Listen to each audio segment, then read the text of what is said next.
Somewhere on the floor of the Pacific Ocean, there's a stone worth millions of dollars. Nobody has seen it in over 100 years. Nobody can touch it. Nobody is even entirely sure exactly where it is. And yet, somebody owns it. Right now. Today. And everyone agrees they're rich because of it. That's not a riddle. That's not a metaphor. That is a real, documented piece of actual currency accepted as valid wealth sitting at the bottom of the sea. So how exactly does that work? How can something nobody can see or touch still count as money? The answer takes us to one of the strangest financial systems humans have ever invented. And once you understand it, you'll never look at your own bank account the same way again.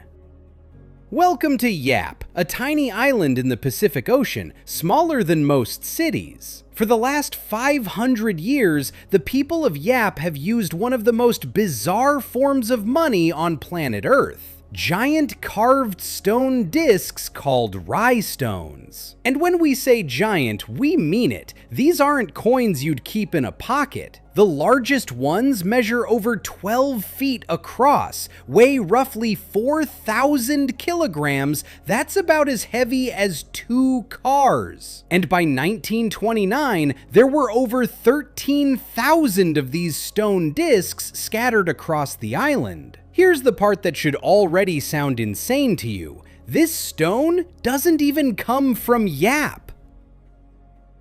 To get this stone, the Yapese people had to sail nearly 300 miles across open ocean by canoe to the island of Palau. Once there, using nothing but primitive hand tools, they carved massive limestone discs directly out of the rock. Then, and this is the part that should make your stomach turn a little, they had to load these multi-ton stone discs back onto the same small canoes and sail them 300 miles back home across the open Pacific. Storms hit, canoes capsized, people died doing this. And here's the twist that makes this whole system genuinely insane.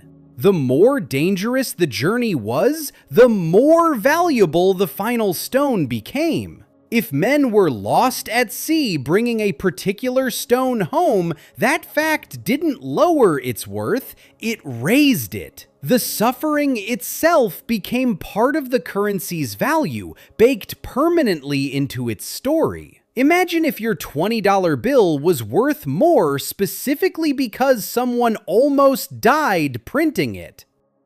Now here's where it gets really interesting. Once a stone finally made it back to Yap safe in one piece, it basically never moved again. These things were too heavy to carry around for daily transactions. So instead of physically handing over the stone every time someone made a trade, the Yappies came up with something remarkably modern. They simply agreed out loud in front of witnesses who the new owner was. The stone itself never had to move an inch. The entire transaction happened through collective memory and community agreement. If your neighbor traded you land, or paid a debt, or settled a dispute using one of these stones, everyone on the island would simply remember and acknowledge that the stone outside his hut was now mentally yours. Sounds bizarre, right? Stick with me because this detail becomes very important in about 2 minutes.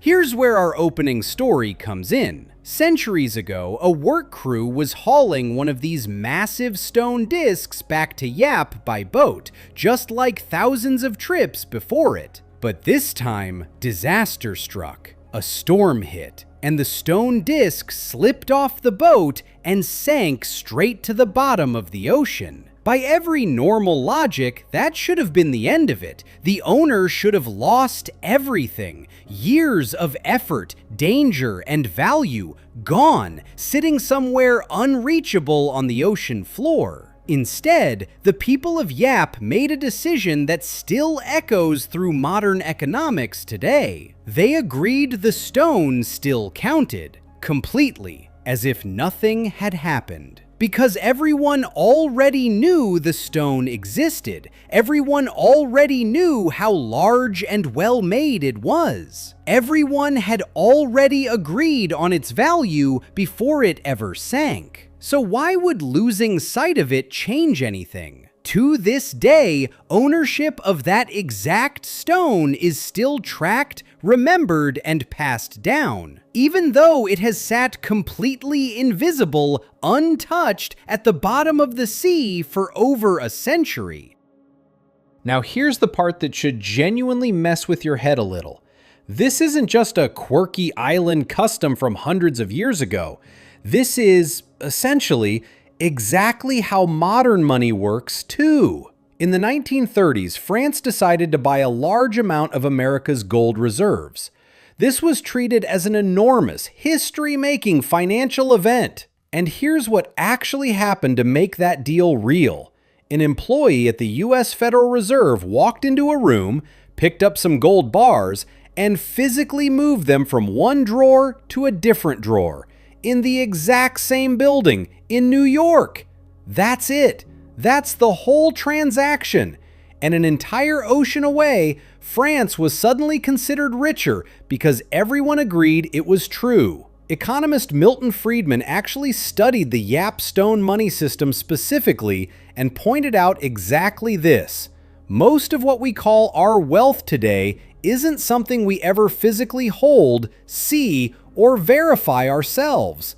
We just trust that it exists because everyone around us agrees it does.